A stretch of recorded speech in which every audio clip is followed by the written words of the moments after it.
Γεια σας και καλώς ήρθατε στο κανάλι μου. Σήμερα θα σας δείξω πώς να φτιάξετε νόστιμα νηστίσιμα μπιφτέκια με μια υπέροχη σάλτσα μανιταριό. Και για να γίνουν ακόμα πιο εύκολα, θα τα μαγειρέψουμε σε ένα εκπληκτικό μηχάνημα που μου έστειλε η Ronson, το Polymagira Mix & Cook. Ανακαλύψτε ένα νέο τρόπο μαγειρέματος με πάνω από 30 λειτουργίες. Μπορείτε να συνδεθείτε εύκολα στο Ronson Link μέσω της οθόνης και της εφαρμογής, βρίσκοντας πάνω από 200 συνταγές. Διαθέτει 6 διαφορετικά εξαρτήματα, τηλεπίδα ζυμώματος, ανάδευσης πεταλούδα, τεμαχισμού και σοταρίσματος και το καλάθι φίλτρο. Το Mix & Cook μπορεί να ζυγίσει, να τεμαχίσει, να αναμίξει αλλά και να μαγειρέψει το αγαπημένο σας γεύμα. Η ισχύς του μηχανήματος είναι 1700 W με χωρητικότητα δοχείου 3 λίτρων και με ατμομάγειρα 2 επιπέδων. Μαγειρέψτε με το Mix & Cook εύκολα και υγιεινά και είμαι σίγουρος ότι θα σας λύσει τα χέρια. Και φυσικά για περισσότερες πληροφορίες θα σας έχω link κάτω στην περιγραφή. Ξεκινώντας, βάζουμε τηλεπίδα τεμαχισμού. Θα πατήσω την ένδειξη ζυγαριάς και θα μετρήσουμε 200 γραμμάρια νυφάδες βρώμης. Ασφαλίζουμε το καπάκι. Επιλέγω τη λειτουργία τεμαχισμού.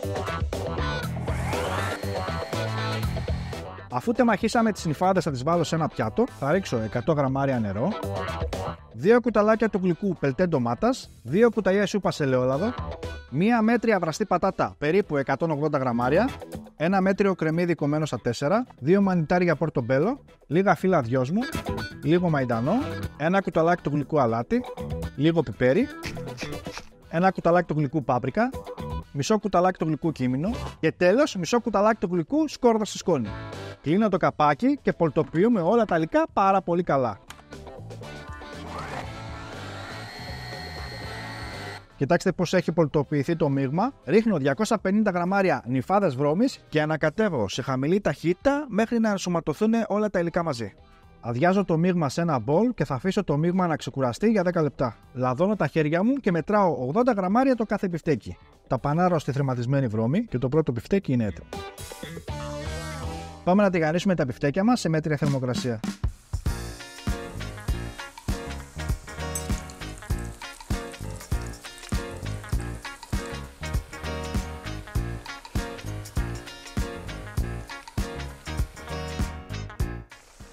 Πάμε να φτιάξουμε τη σάλτσα μανιταριό. Έχω βάλει τη λεπίδα σοταρίσματος και θα ρίξω 30 γραμμάρια ελαιόλαδο, μισό κρεμμύδι ψιλοκομμένο, 6 λευκά μανιτάρια κομμένα σε φέτες. Κλείνω το καπάκι, πατάω τη λειτουργία σοτάρισμα. Αφού σοτάραμε τα κρεμμύδια με τα μανιτάρια, πάμε να ρίξουμε τα επόμενα υλικά. 350 γραμμάρια γάλα αμυγδάλου, μισό κουταλάκι του γλυκού σκόρδο στο σκόνη, μισό κουταλάκι του γλυκού θυμάρι, λίγο μοσχοκάριδο, πιπέρι, ένα κουταλάκι του γλυκού αλάτι και τέλος μία κουταλιά της σούπας αλεύρι για όλες τις χρήσεις. Επιλέγουμε 100 βαθμούς, ταχύτητα 2 και περιμένουμε να πήξει η σάλτσα. Η σάλτσα μας είναι έτοιμη και πάμε να τη βγάλουμε. Αδειάζω τη σάλτσα μου σε ένα μπολάκι.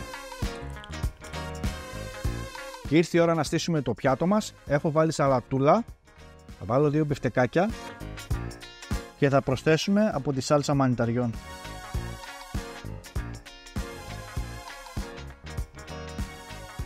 Και πάμε να δοκιμάσουμε να δούμε τι φτιάξαμε.